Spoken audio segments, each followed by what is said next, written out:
Uma vida com propósitos, de Rick Warren. Dia 18. Tendo uma vida em comum. Cada um de vocês faz parte do corpo de Cristo, e vocês foram escolhidos para viver juntos em paz. Colossenses capítulo 3, versículo 15. Como é bom e agradável que o povo de Deus viva unido como se fossem todos irmãos. Salmos 133, versículo 1. A vida foi feita para ser compartilhada. Deus deseja que experimentemos uma vida em comum. A Bíblia chama comunhão a essa experiência compartilhada. Hoje em dia, entretanto, essa palavra perdeu grande parte de seu significado bíblico e comunhão ou confraternização quase sempre é uma referência à conversa casual, a alguma atividade social, à comida e à diversão. A pergunta, de qual igreja você participa, significa qual igreja você frequenta. Ficar para a confraternização normalmente significa esperar pelo lanche. Comunhão é muito mais que apenas aparecer nos cultos. Significa experimentar a vida juntos. Isso inclui amar de modo altruísta, compartilhar com transparência, servir nas necessidades práticas, autossacrifício, consolar solidariamente e todas as outras atividades seguidas da expressão uns aos outros, encontradas no Novo Testamento. Quando se trata de comunhão, o tamanho importa. Quanto menor, melhor. Você pode adorar no meio de uma multidão, mas não pode ter comunhão com todos ao mesmo tempo. Quando um grupo aumenta para mais de 10 pessoas, alguém deixa de participar, normalmente o mais reservado, e poucas pessoas acabam dominando o grupo. Jesus ensinava dentro do contexto de um pequeno grupo de discípulos. Ele podia ter escolhido mais, mas sabia que 12 pessoas era o número máximo razoável para um grupo que se pretende que todos participem. O corpo de Cristo, assim como o próprio corpo humano, é na verdade um conjunto de muitas células pequenas. A vida do corpo de Cristo, tal qual nosso corpo, está contida no interior das células. Por essa razão, todo cristão deve fazer parte de algum pequeno grupo dentro de sua igreja. Um grupo de comunhão nas casas, uma classe de escola dominical, um grupo de estudo bíblico. É nesses encontros que ocorre a verdadeira comunhão, não nas grandes reuniões. Se você imaginar sua igreja como um navio, os diversos grupos são os botes salva-vidas presos a ele. Deus faz uma fantástica promessa a respeito dos pequenos ajuntamentos de cristãos. Pois onde se reunirem 2 ou 3 em meu nome, ali eu estou no meio deles. Mateus capítulo 18, versículo 20. Infelizmente, mesmo que você frequente algum grupo, isso não é garantia de que irá experimentar comunhão real. Muitas classes de escola dominical e outros grupos na igreja ficam presos à superficialidade e não fazem ideia de como experimentar a verdadeira comunhão. Mas qual a diferença entre a comunhão verdadeira e a falsa? Na verdadeira comunhão, as pessoas experimentam autenticidade. A comunhão autêntica não é superficial, não se resume a conversa sobre banalidades. É genuína, de coração para coração, às vezes chegando ao ponto de compartilhar assuntos íntimos. A comunhão ocorre quando as pessoas se mostram honestas a respeito de si mesmas e do que está acontecendo em sua vida. Elas dividem mágoas, revelam sentimentos, confessam falhas, dão a conhecer dúvidas, admitem medos, reconhecem suas fraquezas e pedem ajuda e oração. A autenticidade é exatamente o oposto do que você encontra em algumas igrejas. Em vez de uma atmosfera de honestidade e humildade, há uma conversação fingida, encenada, politiqueira, superficialmente educada e frívola. As pessoas vestem máscaras, mantêm a guarda e agem como se sua vida fosse bem-sucedida em todos os aspectos. Essa atitude decreta a morte da verdadeira comunhão. Somente quando somos sinceros sobre nossa vida é que experimentamos a real comunhão. A Bíblia diz: se porém andarmos na luz, como Ele está na luz, temos comunhão uns com os outros. Se afirmarmos que estamos sem pecado, enganamos a nós mesmos e a verdade não está em nós.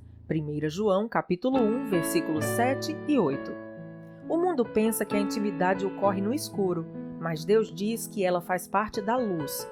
As trevas são usadas para esconder ferimentos, erros, medos, fracassos e falhas. É na luz que os trazemos todos para um lugar aberto e admitimos quem realmente somos. Naturalmente, ser autêntico exige coragem e, ao mesmo tempo, humildade. Significa enfrentar o medo de ser exposto, da rejeição e de ser novamente magoado. Por que alguém correria tal risco? Porque é a única maneira de crescer espiritualmente e ser emocionalmente saudável. A Bíblia diz: façam disso uma prática comum. Confessem seus pecados uns aos outros e orem uns pelos outros, para que vocês possam viver juntos, integrados e curados. Tiago, capítulo 5, versículo 16. Só cresceremos assumindo riscos e o mais difícil de todos é ser honesto com você mesmo e com os outros. Na verdadeira comunhão, as pessoas experimentam reciprocidade. Reciprocidade é a arte de dar e receber, é depender um do outro. A Bíblia diz: o modo pelo qual Deus formou o corpo humano é um modelo que nos ajuda a entender nossa vida comunitária na igreja. Cada parte depende da outra. 1 Coríntios capítulo 12, versículo 25. A reciprocidade é a essência da comunhão. Edificar relacionamentos recíprocos, compartilhar responsabilidades e ajudar uns aos outros. Paulo disse: quero que nos ajudemos uns aos outros com a fé que possuímos. A sua fé me ajudará e a minha fé ajudará vocês. Romanos capítulo 1, versículos 11 e 12. Somos mais constantes em nossa fé quando outras pessoas caminham conosco e nos incentivam. A Bíblia recomenda responsabilidade, incentivo, honra e serviço recíprocos. Em Romanos capítulo 12, versículo 10. Em mais de 50 ocasiões no Novo Testamento, somos orientados a realizar diferentes tarefas uns aos outros e uns dos outros. A Bíblia diz: esforcemo-nos em promover tudo quanto conduz à paz e à edificação mútua. Romanos, capítulo 14, versículo 19. Você não é responsável por todos no corpo de Cristo, mas tem responsabilidades para com eles. Deus espera que você faça tudo o que puder para ajudá-los. Na verdadeira comunhão, as pessoas experimentam compaixão. Compaixão não é dar um conselho ou oferecer uma ajuda eventual. É penetrar e compartilhar a dor do outro.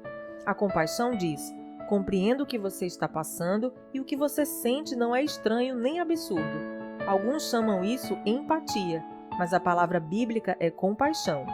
A Bíblia diz: como povo santo, sejam compassivos, bondosos, humildes, mansos e pacientes. Colossenses capítulo 3, versículo 12. A compaixão satisfaz duas necessidades fundamentais do ser humano: a de ser compreendido e a de ter seus sentimentos respeitados.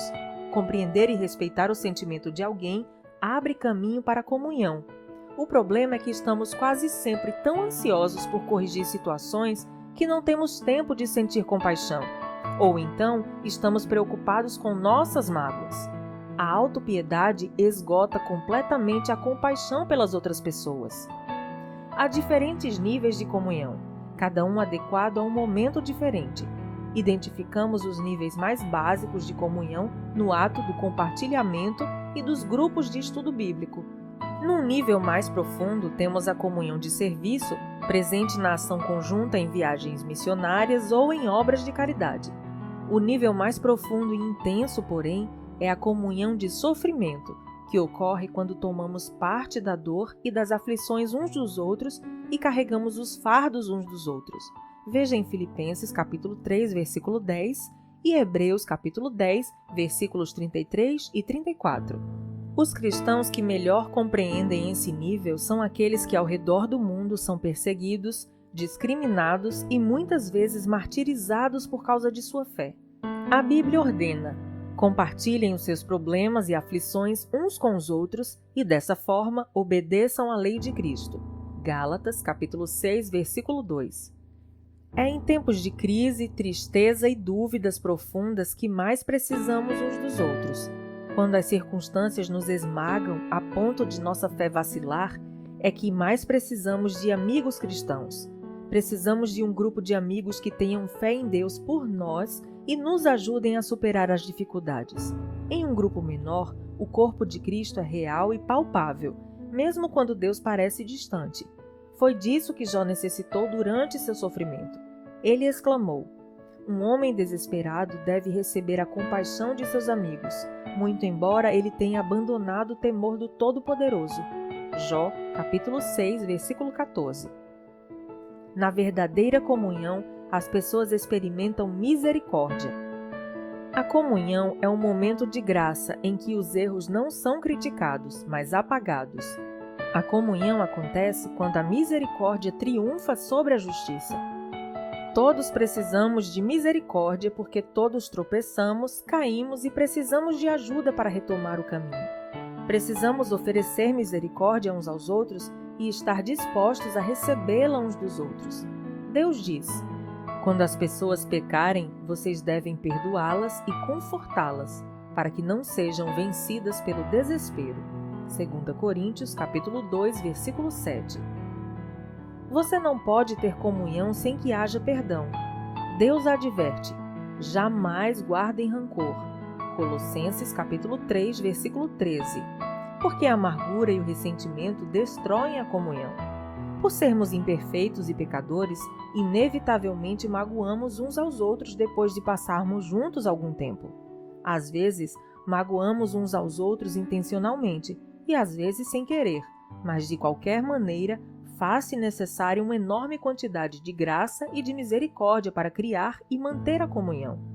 A Bíblia diz: "Vocês precisam ter consideração para com as faltas uns dos outros e perdoar aos que lhes ofendem."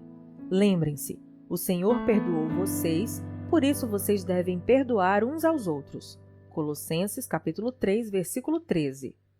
A misericórdia de Deus para conosco é um estímulo para que sejamos misericordiosos uns com os outros. Lembre-se, jamais lhe será pedido que perdoe alguém mais do que Deus já lhe perdoou.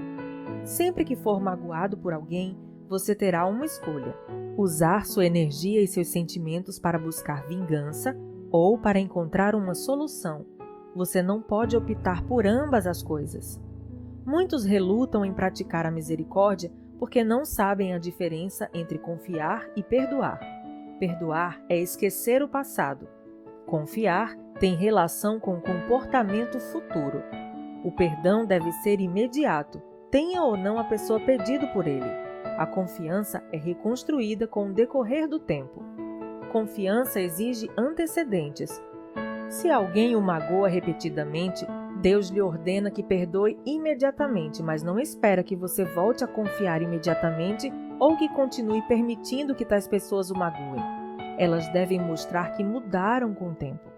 O melhor lugar para restaurar a confiança é no contexto de apoio mútuo de um grupo que promova tanto o encorajamento quanto a responsabilidade mútua. Você experimentará muitos outros benefícios ao fazer parte de um grupo da igreja, comprometido com a verdadeira comunhão. Trata-se de algo essencial à vida cristã e não pode ser ignorado. Há mais de 2000 anos, os cristãos vêm se reunindo regularmente em grupos para buscar comunhão. Se você nunca fez parte de um grupo ou de uma reunião como essa, não sabe o que está perdendo. No próximo capítulo, veremos o que é necessário para criar esse tipo de comunidade com outros fiéis, mas espero que este capítulo o tenha deixado ansioso para experimentar a autenticidade, a reciprocidade, a compaixão e a misericórdia da verdadeira comunhão. Você foi criado para viver em comunidade. Dia 18. Pensando sobre meu propósito de vida. Tema para reflexão: preciso de outras pessoas em minha vida. Versículo para memorizar: compartilhem os seus problemas e aflições uns com os outros e, dessa forma, obedeçam à lei de Cristo. Gálatas, capítulo 6, versículo 2. Pergunta para meditar: o que posso fazer hoje para me unir a outro irmão de maneira mais íntima e verdadeira? Até o próximo capítulo.